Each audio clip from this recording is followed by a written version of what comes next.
Today on the Everything 80s podcast, the story of Kid Video, all the best things of the 80s rolled into one.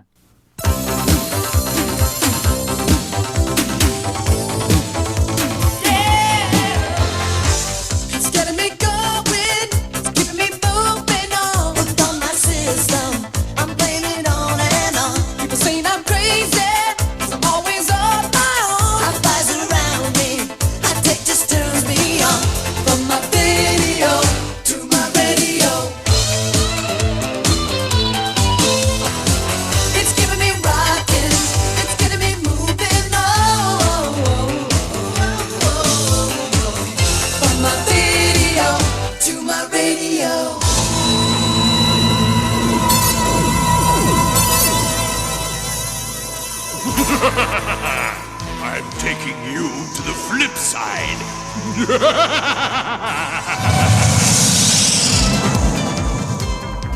What happened? Ay, ay, ay.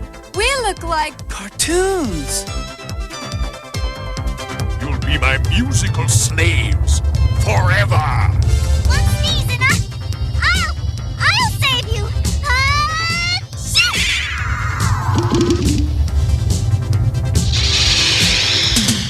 What's going on here? I'll explain later. Let's go.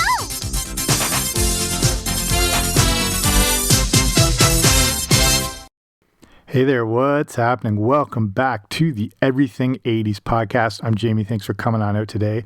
So what do you get when you take all the best things of the 80s, music videos, cartoons, Saturday mornings, and you put them all together?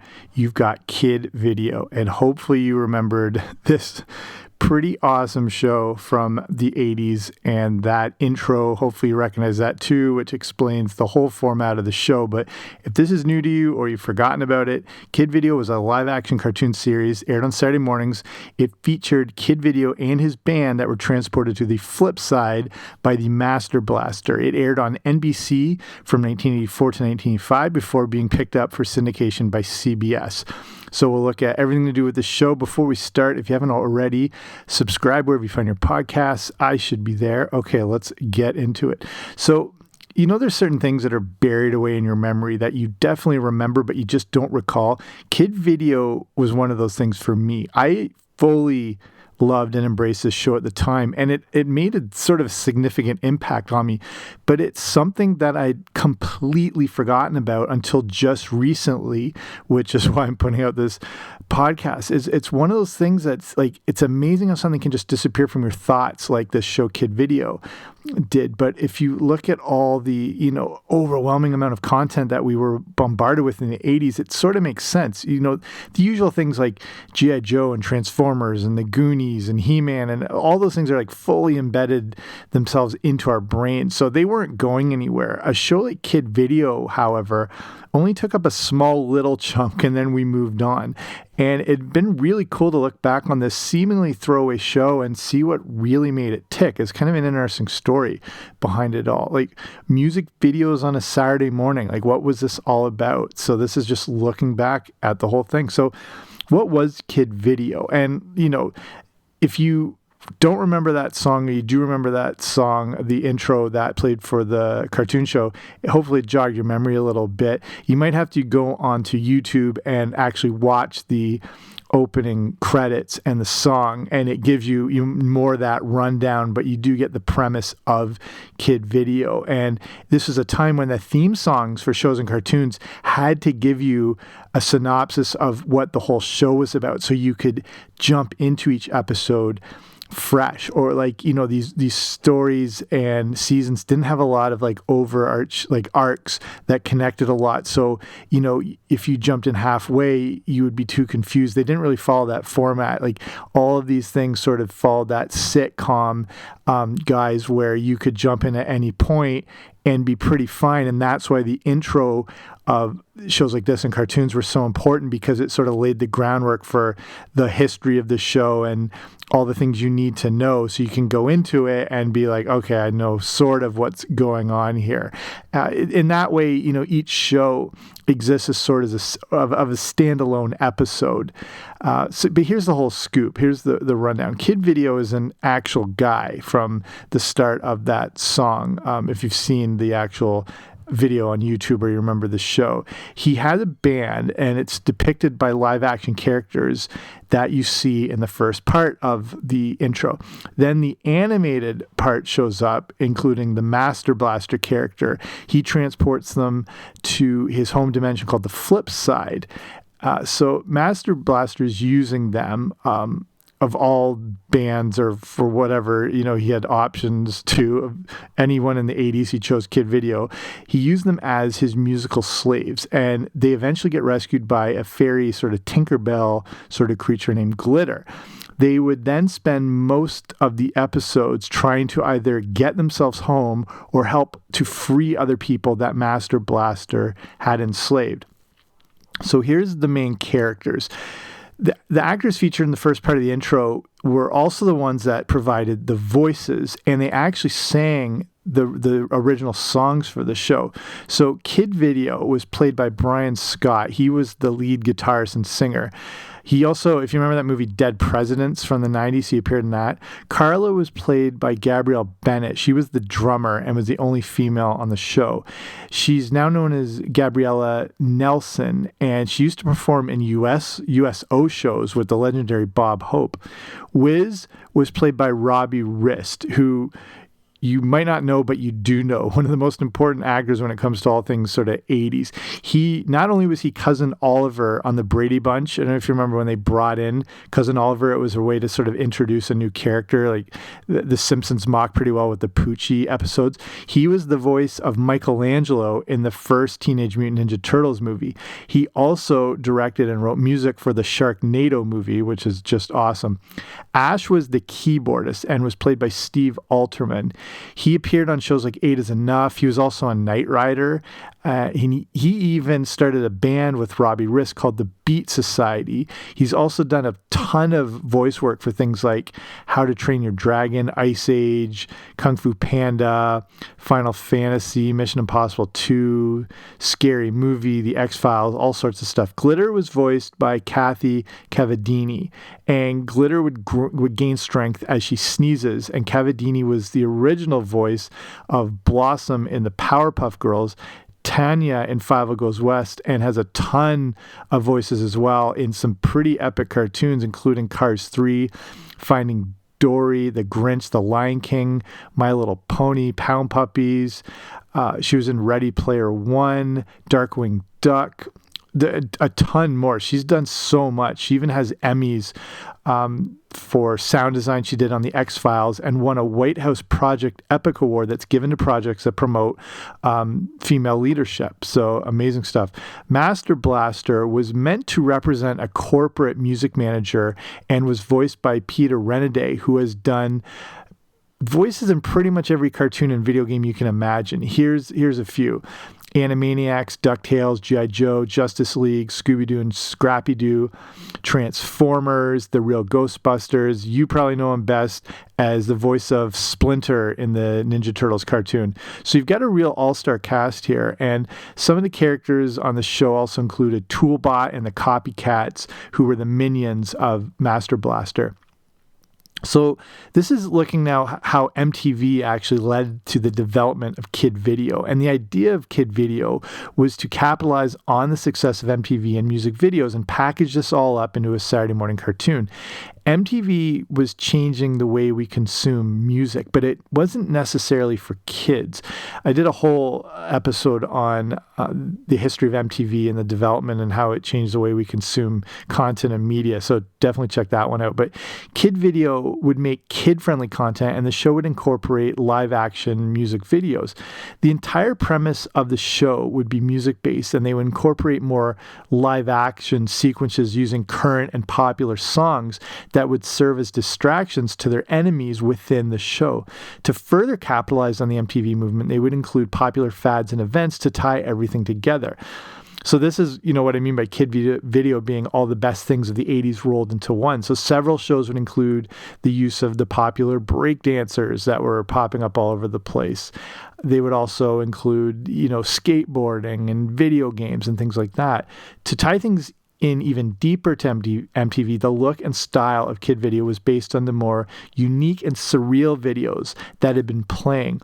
Another big influence for the look of the show was modeled after the artwork of Roger Dean. And again, there's a bunch of these still on YouTube, so you can go in and see kind of how like outlandish a lot of the animation and stuff was, but it was by design, again, influenced after this guy, Roger Dean. So Dean was an English artist who created a lot of posters and album covers for bands in the 60s. You can probably picture what I'm referring to.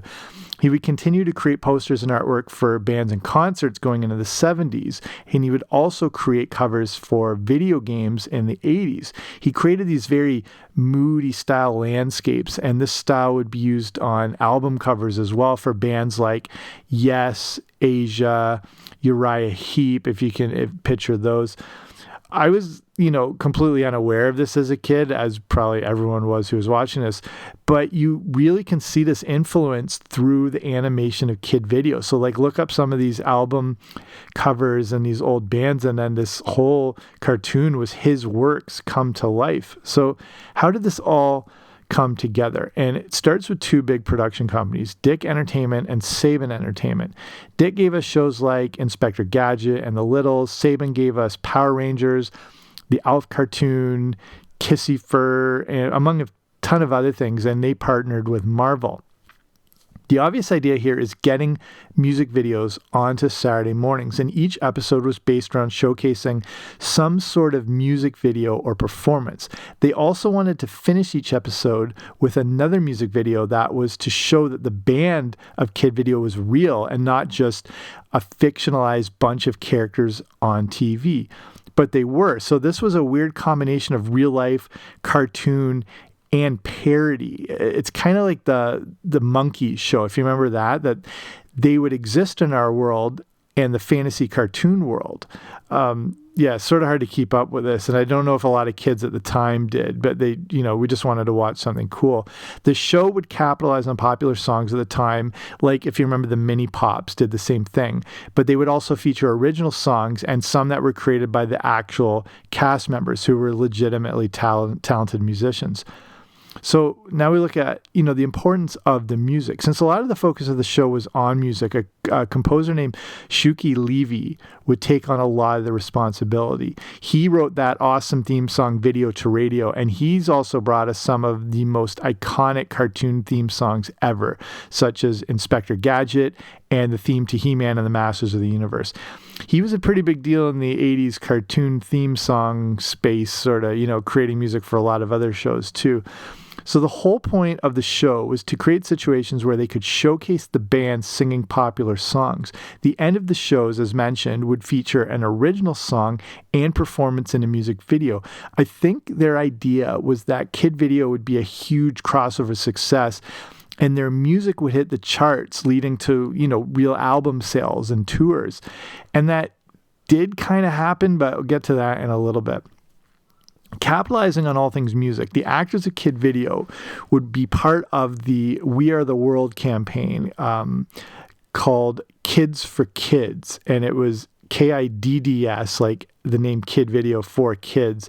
And that was a song and performance that was done through UNICEF that raised money for starving kids in Africa. And I don't remember any of this, and I'm not sure where something like this was broadcast at the time, but this whole kids version of We Are the World, or their sort of like spinoff of it, featured 60 child actors, like child stars, including some big names of the day, such as Joey Lawrence, Soleil Moonfry, who's Punky Brewster, Jason Bateman, Todd Bridges from Different Strokes. So when they put this whole thing together, the Kid Video actors carried the main vocals because, I don't think Willis had the best vocal range or any of these other kid actors were real singers. So a whole lot of the emphasis and sort of movement of this UNICEF, again, We Are the World campaign was based on these Kid Video actors. So I mentioned about that whole thing about them putting out albums and making, selling albums and hitting the charts and all that thing. So it sort of happens, but this is when they break free from North America, and those things happen, and the tours then happen too for Kid Video, but they happen in Israel. Shuki Levy and Saban Entertainment were originally from there, so they wanted to share a true American act in their home country, and it did work.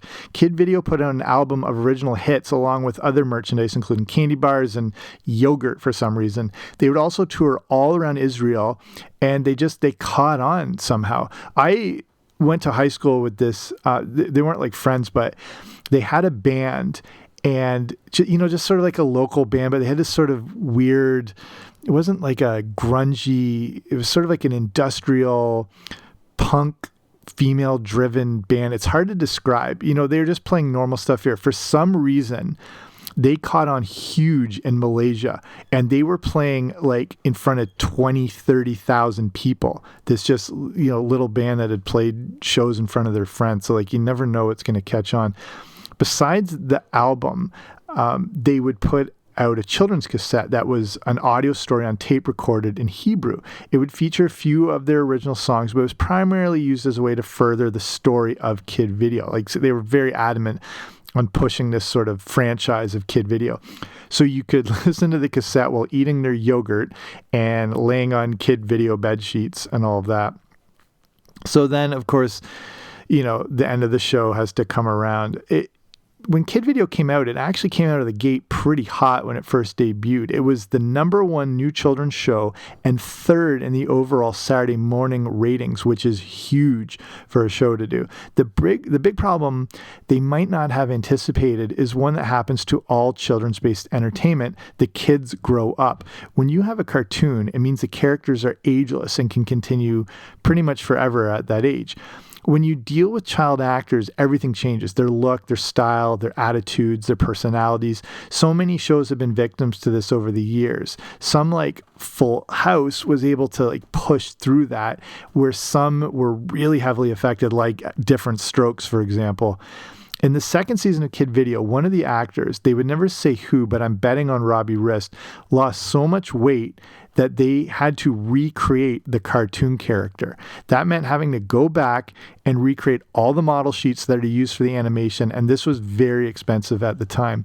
So then all the actors were going to keep growing and changing, and it would cost a fortune to continuously recreate all the animation models year after year. The second season would catch up a bit in keeping the animated characters looking like their real-life counterparts, but it just isn't sustainable.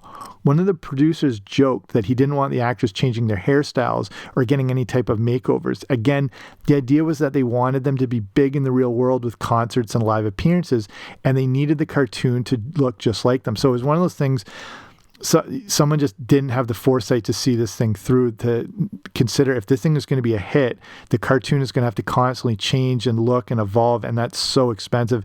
It's like that famous story of the doll company that put out Justin Bieber doll, and you remember when he had that old style shaggy haircut thing he used to have? Then he got his haircut shorter, and like almost decimated this toy company, because then they had to scramble to change all the hairstyle of all these dolls. Like, it just, when you're dealing with this sort of dynamic, it's so unpredictable, especially working with kids. So it's not a really good formula that they went into with Kid Video because of that aspect. So I'll start winding it down here. I'm enamored with Kid Video now. It's like, not only is it something I forgot all about, but it's amazing to learn more about everything that went behind it. None of this stuff I knew. It clearly wasn't the success they were hoping for, and the band didn't become a household name, except to, maybe loyal viewers on Saturday mornings. The other interesting thing is that, again, depending how old you are and if you were watching Saturday morning cartoons at the time, Kid Video signaled the end of the series of cartoons each Saturday morning, as the networks then moved into more live action programming, and Kid Video was a way to bridge that gap. The producers had noted they wanted Kid Video to be the Miami Vice of Saturday morning television, and that it had an important placeholder to sort of signal, like, okay, cartoons are done and we're moving into another sort of direction, but it sort of bridged that nicely. It's an interesting phenomenon to look back as it's been pointed out by a really great YouTube channel called Toy Galaxy that this type of show could have only existed in the mid-'80s. Getting a license for popular songs was more doable at the time, and those licenses would have now expired a long time ago. So even if they wanted to somehow do a re-release of the show, not that many are even familiar with it, they wouldn't have the rights to broadcast anything they did in the 80s, meaning it's basically a dead show. It's like it never existed. Plus, Disney owns everything put out by Dick Entertainment, so there's that too. So it kind of sucks. It's something we'll never see or probably really ever see again. And again, it represents the 80s so well, though, in this nice little snapshot where it was easier to get things like music rights. You know, today the closest thing you would get are movies like Sing or Pitch Perfect or whatever. But, you know, for a Saturday morning cartoon show, it's kind of like the Roger Rabbit phenomenon where they had all these studios and intellectual properties and characters all together. That would never, ever happen again with how protected all those things are. There's an awesome YouTube channel, like I mentioned before, like some of these episodes are still online. There's one, I don't know if it's still up, but as of right now, a channel called Toolbot, where you can watch most of the episodes and some of the music videos too. So if this is the first you're hearing of Kid Video, or if you're wanting to, you know, remember something you love because you're a fan of the show, it still lives on YouTube. So definitely go check it out. So that's it for me. I'll finish up here. Thanks for listening. I hope you enjoyed this. I enjoyed bringing it to you. Again, if you haven't already, make sure you subscribe wherever you get your podcasts. I should be there. And again, I know there's so many shows out there, so the fact you're taking the time to listen to this one means a lot. But I will be back soon with a new episode, so don't you dare miss it.